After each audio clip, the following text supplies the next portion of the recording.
Artificial intelligence is everywhere these days, but efforts to regulate it are really just beginning to pick up steam. Yesterday, the European Union's Parliament approved the world's first major set of ground rules governing AI. So what exactly is this going to mean for companies using AI in Europe, and could the U.S. do something similar?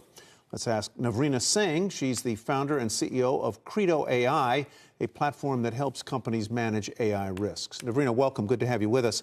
I heard about the passage of this bill in the European Parliament yesterday on the BBC. What does it do? What is its goal? And what is the risk here, as is true with a lot of AI regulation, that the technology will outrun the regulations and the regulators? Tyler, thank you so much for having me. At Credo AI, we've been on a mission to ensure that AI is always in service of humanity. And what that means is we have a governance platform that provides that continuous oversight and accountability across all the organizations and their AI. Yesterday was a pretty historic moment with this really landmark regulation passed by the European Parliament. Now, what that means is any artificial intelligence that is going to be deployed in Europe will need to go through pretty strict scrutiny under this law.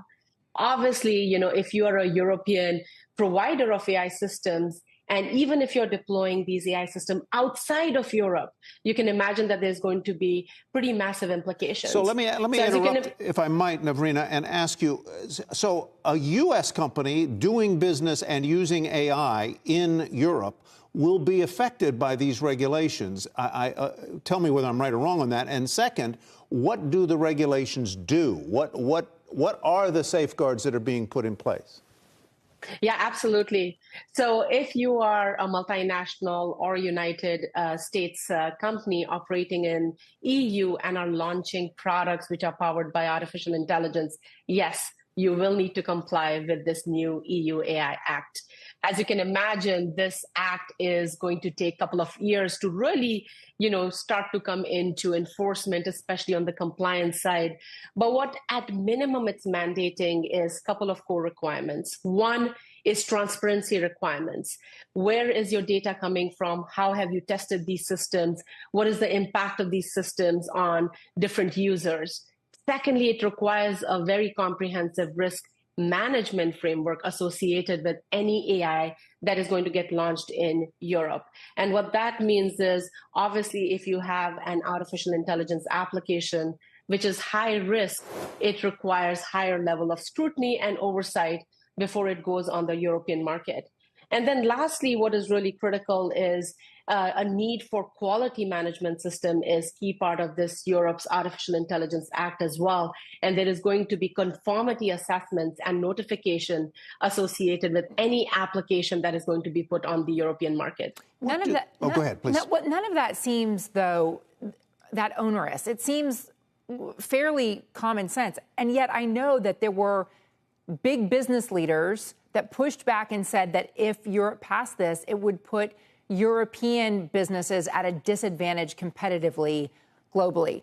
I'm just curious, we've seen Europe lead the way in other ways. For instance, every time I go on a website now, I get asked whether I want these cookies to track me or not. That was led by something that Europe did, but now I benefit from it in the United States.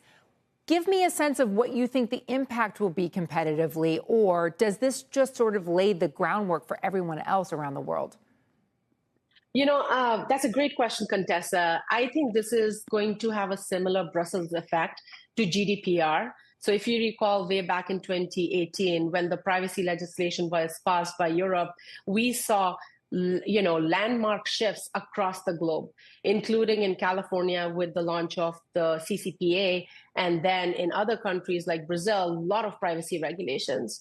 So, I think a couple of things to pay attention to here is, first, any organization, any enterprise that is looking to use, deploy, build artificial intelligence will require continuous oversight and accountability. And one of the best ways to build trust is by using the frameworks that are being laid out in the EU AI Act. So is it onerous and cumbersome? I don't think so. I think it is necessary to build that trust with this powerful technology, which is pretty much becoming the infrastructure of our entire society.